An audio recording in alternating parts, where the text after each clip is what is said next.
You know, I'm walking up. Let me tell you how serious things are. They are serious enough that somebody who is currently in need of a walker is willing to spend a hot morning in Texas to actually protest the evils occurring in our country right now. I'm honored to speak to, what's your name, ma'am? My name is Jackie. Jackie? Mm-hmm. Jackie, what are you doing here? And why, with all the pain that you're in, you are here? Well, because I think that we have to use our voices and we have to let people know that how we feel. And maybe they feel the same way and they're just afraid to express it. And by being out here, we can show them that they're not alone. And we're in a serious time here. Things are happening very quickly.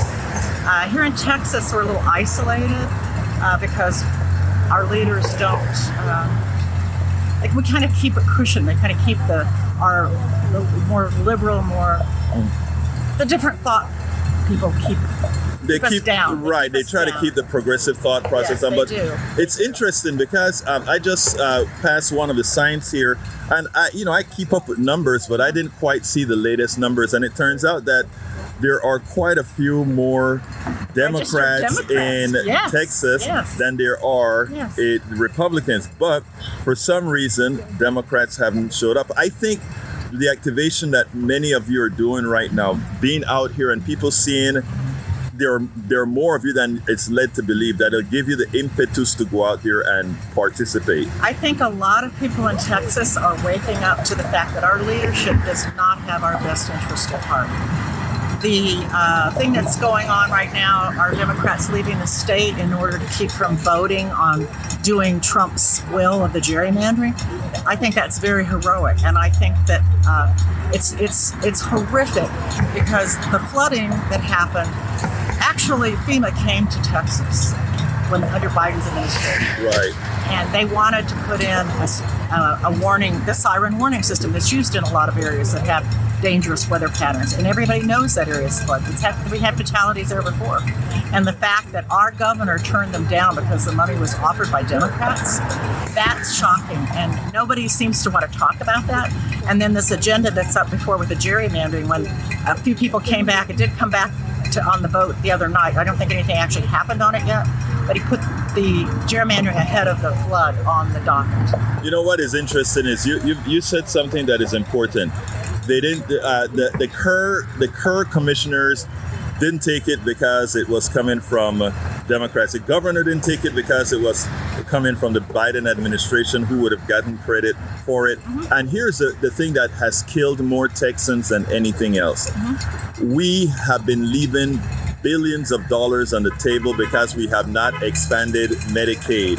The Medicaid expansion to the Affordable Care Act is denied every Texan that is due it. Mm-hmm. And that is our government choosing to have people die. No, they don't want poor people in Texas. Well, they want those people to go to states that have more lenient benefits to people that for whatever reason. And the reality is, even those of us that have, we're privileged. Most of us are pretty privileged. I would say most of us, but especially in this area, in the Kingwood area. But the bottom line is, any of us are one paycheck away from homelessness. Exactly. And with all of our insurance rates going up because of the hurricanes, and it's just, everything's going up. Right. And the fact that nobody really is blaming the people that have been in control for over 30 years in Texas. Right. You're absolutely right.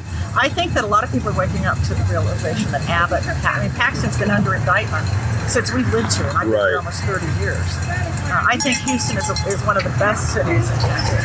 I think that we're more diverse, we're more, I don't know, it's just a nice... It's a great city. It is a great city. And you know what? We are going to make sure to keep it that way. Yeah. Thank you so kindly for speaking to me. Okay. Well, thank you for taking your time. I appreciate it. All of our country's problems, from polarization to ignorance on domestic and international issues to a complete misunderstanding of our economic and healthcare systems, are a direct result of a derelict mainstream media that too often bend over backwards to support corporate or bought politicians' wants as opposed to the people's needs for real information to make their lives better. Independent media is the only solution to inform truthfully and factually. Why? Because Our loyalties are to you, the ones who fund us with small dollar contributions and subscriptions. Please consider supporting our independent media platforms by subscribing to our Egberto Off the Record newsletter at politicsdoneright.com/newsletter. Again, that is politicsdoneright.com/newsletter. It's an investment that pays incalculable dividends.